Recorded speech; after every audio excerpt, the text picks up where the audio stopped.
Nonverbal cues matter. Eye contact, steady pacing, relaxed shoulders.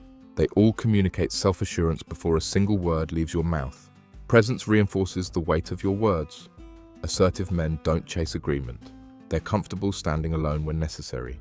They know that not everyone will like what they say, and that's fine, because truth has more value than comfort. In conversations that escalate, composure is your power. Never match someone's chaos. Keep your pace, keep your posture, hold the space. You'll be surprised how often people adjust when you refuse to react. Communication isn't about dominating, it's about being understood without distortion.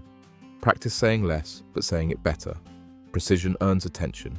Stability earns trust. Strength isn't just what you carry, it's what you carry yourself through.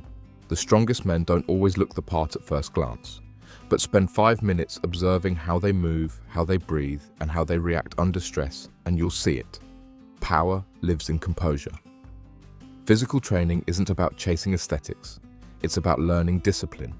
The act of showing up, pushing past comfort, and finishing what you started reshapes not only your body, but your mindset. The man who lifts consistently builds grit that applies to every area of life. Physical strength teaches urgency, commitment, and pacing. It teaches you to measure effort, recognize limits, and break through them. When others get tired, you remain. That resilience echoes outside the gym. But don't forget the other half, mental strength. Mental toughness is forged through adversity. It doesn't happen when things go your way. It sharpens when plans fall apart and you adapt without losing direction. It grows when you stay steady in moments that test your patience, control, or resolve. Mental strength also means making hard decisions when they're needed, not when they're convenient. It's taking responsibility without excuses.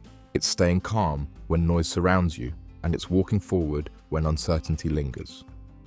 The blend of both, physical edge and mental fortitude, creates presence that can't be ignored.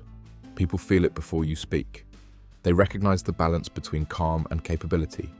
That balance creates impact. You don't develop this overnight. You earn it through consistent self-respect. Every time you resist shortcuts, every time you push through when it's inconvenient, you reinforce that you're dependable under pressure. Power isn't loud, strength isn't flashy. Real authority is built when your habits reflect your standards without needing anyone to notice. If people don't know where your line is, they'll keep crossing it, not because they're malicious, but because you haven't made your line clear. Boundaries are decisions, not suggestions. They are how you show the world what you allow and what you protect. Without them, people treat your time, energy, and attention like they're endless resources, and that's on you, not them. The starting point is self-assessment. Identify what leaves you feeling drained. Where are you saying yes out of habit, guilt, or fear of reaction? Those moments are signals your line is being crossed. Once identified, draw that line clearly, silently, and consistently. You don't need to announce it, just act on it. If someone asks for more than you're willing to give, decline. If behavior crosses your comfort zone, address it calmly. That response sets precedent. Standards are different, but just as important. Where boundaries protect your energy, standards raise the quality of what you engage with. They're how you demand excellence from yourself first. The way you manage your routines, handle your responsibilities, and prepare for the day signals your expectations. The higher your standard, the sharper your focus. You stop chasing attention. You stop tolerating chaos. You start aligning only with what strengthens you. People notice that. They sense when you're no longer available for mediocrity, and they either rise to meet you or they fade away. This isn't harsh, it's clarity. You're not cutting people out. You're creating conditions for growth. You're choosing environments, conversations, and habits that reinforce your identity, not blur it. When others see that you live by non-negotiables, they take you seriously, not because you demand it, but because you show what matters through behavior. There's nothing passive about boundaries.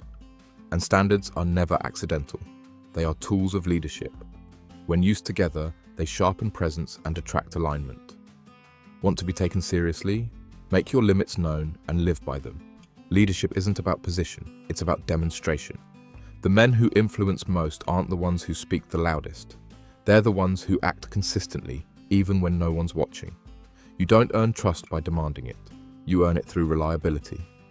When you commit to something and follow through, Every time, you show others that your word means something. And in a world full of empty promises, that alone separates you.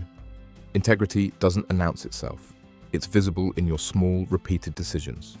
The way you handle setbacks, the tone you use under pressure, the care you show when you have nothing to gain. All of it speaks louder than declarations ever could. To lead effectively, you must master observation. Pay attention to what people need before they say it. Anticipate rather than react. Leadership through foresight shows depth. It reveals that you're not guessing your way through life, you're paying attention. Strong leaders make tough calls, not because they want to, but because they're necessary. They choose clarity over popularity, structure over chaos. They don't shift their standards to fit the room. They anchor the room with their presence. This kind of leadership isn't about charisma, it's about stability. When others panic, you remain composed. When uncertainty rises, you ground the moment. You become the person people naturally lean on, not out of dependence, but because your energy creates safety. Consistency makes you credible, but humility makes you human. Admit what you don't know, share what you've learned. Offer direction, but never from ego. The goal isn't to be followed blindly, it's to inspire others to lead themselves better. Leadership by example builds legacy, not through noise, but through character. Every interaction is a chance to affirm your values. Every setback is an opportunity to model resilience, and every choice, when made with intention, solidifies your influence. If you want to be remembered as someone worth following, stop performing, start embodying. You've made it to the end, and that alone says something. You're not just curious, you're committed. This journey isn't about becoming someone else. It's about stripping away the behaviors, beliefs, and habits that kept you small. You're not adding noise, you're eliminating what dulls your impact. Respect doesn't come from appearances, it grows through consistency.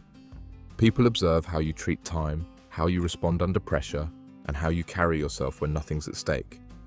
These quiet details shape the way you're remembered, and fear, the healthy kind, emerges when people sense you don't compromise. Not out of ego, but out of alignment. When others know you won't fold for approval, they don't just respect you, they tread carefully around what you've built. That tension isn't negative, it's power earned through presence. As you apply what you've learned, expect friction. When your standards rise, some people will pull back. Let them. That distance creates space for real alignment. Your voice matters, your boundaries matter. And your ability to stay grounded in the face of pressure is what will set you apart, not just in appearance, but in outcome. Here's something to reflect on. What's one habit, belief, or pattern you're ready to eliminate now that you understand what real respect demands? Drop your answer in the comments. I want to see who's ready to move differently. If this video gave you a new way to think about presence, strength, and leadership, hit that like button. And if you're serious about building yourself from the inside out, not for validation, but for actual results, subscribe now. I'm working toward 1,000 subscribers, and your support helps bring this message to more men ready to rise. Thank you for being here. Your time means something, and I don't take it lightly. Keep building with purpose, moving with clarity, and showing up like the man you're becoming, not the one the world expects. Let's keep growing, together.